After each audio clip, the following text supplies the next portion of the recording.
জঙ্গলের গভীরে এক অজানা নিঃশব্দতা, যেখানে সূর্যের আলো ঠিকমতো পৌঁছায় না আর সভ্যতা থেমে গেছে হাজার বছর আগেই। আপনি কি জানেন 2025 সালেও অ্যামাজনের গহীনে এমন কিছু মানুষ রয়েছে যাদের অস্তিত্বই আমাদের কাছে এক ধোঁয়াশা? রহস্যদ্বীপ, রহস্য যেখানে গল্প হয়ে ওঠে।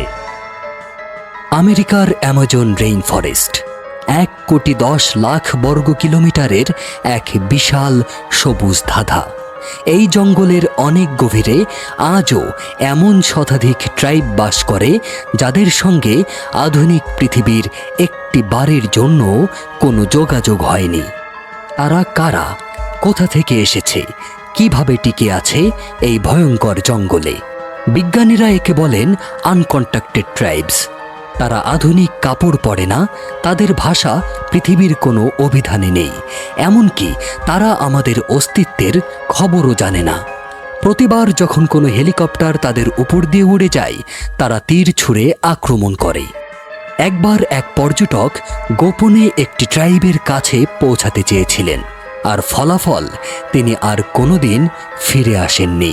শুধু তার ব্যাগটি পরে পাওয়া যায় একটি নদীর পাশে, যেন পুরো ট্রাইব অদৃশ্য কোনো শক্তির মতো দেখাও দেয় আবার গায়েব হয়ে যায়। ব্রাজিল সরকার এই ট্রাইবগুলোকে রক্ষা করতে 1987 সালেই ঘোষণা দিয়েছিলেন তাদের অঞ্চলগুলোতে প্রবেশ অবৈধ। স্যাটেলাইট দিয়ে মাঝে মাঝে তাদের কিছু মুভমেন্ট ধরা পড়ে, কিন্তু কেউই নিশ্চিতভাবে জানে না এই ট্রাইবগুলো কয়টি, কারা তাদের সদস্য, কিংবা কি নিয়ে চলে তাদের জীবন। তারা কি আদৌ মানুষ, নাকি কোনো অতি প্রাকৃত জাতি যারা সময়ের বাইরে টিকে গেছে? তাদের অস্তিত্ব কি শুধুই এক রহস্য, নাকি এক ধরনের বার্তা যা সভ্যতাকে মনে করিয়ে দেয় সব কিছু জানাও সব সময় ভালো নয়? আমরা যাকে সভ্যতা বলি সেটা হয়তো ওদের কাছে এক অভিশাপ, আর ওদের জঙ্গল হয়তো পৃথিবীর শেষ অজানা কোনো মানচিত্র।